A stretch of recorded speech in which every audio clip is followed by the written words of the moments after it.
Makakahanap bahay, another house tour. Andito kami sa Kaiya Homes Plus ng Nai Cavite. Pinakamurang down payment din, pre-selling. Nasa 3,743 lang ang monthly mo in 15 months. Magandang features nito yung mga freebies niya, yung mga screen sa door, mga screen sa windows, saka yung mga rainfall stock, may stockan siya na pwedeng magamit pa for cleaning the CR, mga pang-flashing, ganyan. Ang ating turnover unit is naka-bare finish. May accent na yung ating ceiling. Ito ang ating full toilet and bath. Ayan, may kisame siya. And ito yung ating ceiling, oh. High ceiling siya. Hindi ka na magpapalagay ng kisame para wag siyang bumaba. So, yan. Magandang chandelier. Magandang klaseng ilaw na lang ang magandang mailagay mo dyan. Ito end unit, kaya may mga bintana sa gilid. Service area natin, malaki. Ito yung sabi ko sa yung tambakan ng rainwater. Ito yung sink sa likod. So, papaklose mo na lang ang likod para maging kitchen area.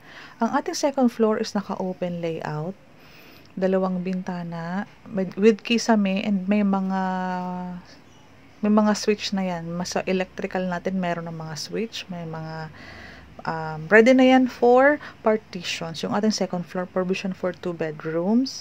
Yung ating sahig is lalagyan ng tiles. Kung gusto mo ng carport, piliin mo yung end unit kasi may mga end unit pa naman tayo. Ito ang ating provided na model house na naka-dress up unit para every time may mga buyer tayong tripping is ma-overview mo, makita mo ang inspiration or ano ang feeling kapag may gamit na ang ating bahay. So, pwede mo siyang ipagaya. At least may idea ka na kung ano magiging setup ng living area, ng dining area, ng 2 bedrooms, and yung sa ating service area. Nasa labas po ang sink natin. Ganyan po. So, Kaiya Homes Naik. First 3 steps, solid. And then, yung itong steps na to is lalagyan na lang ng vinyl tiles yan. Maganda na po yan. Ang second floor natin is ginawa nilang 2 bedrooms. Kasi provided for 2 bedrooms ang ating townhouse Helena sa Kaiya Homes. Partitions na lang ang kailangan dito. And, ayan o, partitions. Kasi provided ang ceiling nito, may kisame na siya. Yan si Kaiya Homes na hindi aabot ng 4,000, 15 months ang ating down payment. Meron kami pag-ibig and meron kaming bank financing. Bintana sa ating hagdanan, so maliwanag pa din po. So ongoing ang construction, merong 12 months down payment, merong 15 months down payment. Ito po ay nasa Naik, Indang Road, way to Tagaytay. Pag nag-tripping tayo, pwede po tayong mag-visit sa office para makita mo kung nasa ang location sa mapa ang mga available units. Magdala ka na lang po ng mga ID, payslip, Meralco bill, para pag naka-decide ka at nakapili ka ng unit, right away pwede ka na pong mag-reserve ng unit. First come, first serve para sa mga magandang location like Sunrise, kung ano ang malapit sa main entrance. Kaiya Homes Plus, My City Homes ang ating developer. Ayan po. Tawagan mo ako sa Messenger, Viber, or WhatsApp para ma-discuss ko sa inyo ang project na ito. Kasi may magandang feature siya. Ang slogan nila is, abot Kaiya, bahay. Ayan ang mapa natin. So, sa computation po, i-discuss ko na lang po sa Messenger mo para mas maunawaan. Okay po? Kompleto tayo amenities, clubhouse, covered carport, transport hub.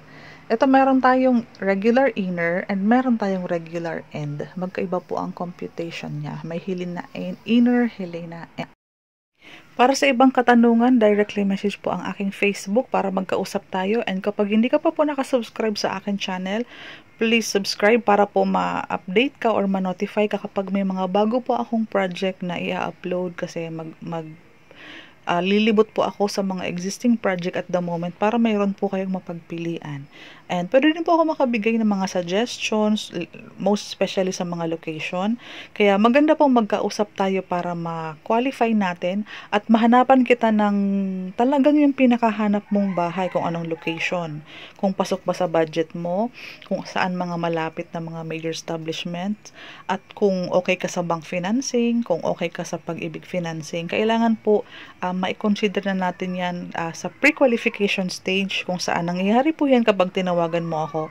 Isabi mo po sa akin ang mga hinahanap mong bahay, kung ito ba ay duplex, single attached, single detached, saang location, ano ang status ng marriage nyo po ng ng mag-asawa, kung hiwalay or magkasama, kasi pwede po kayo mag-combine salary.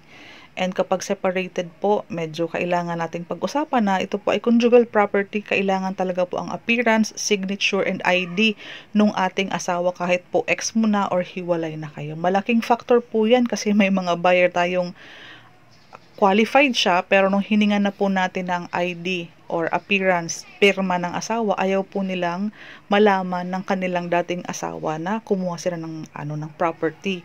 Yun po ay malaking factor po talaga. Kaya sa pag-uusap natin, mas maganda pong mauna mo nang maisabi sa akin ang marital status para mabilis po tayo makahanap ng hinahanap mong bahay.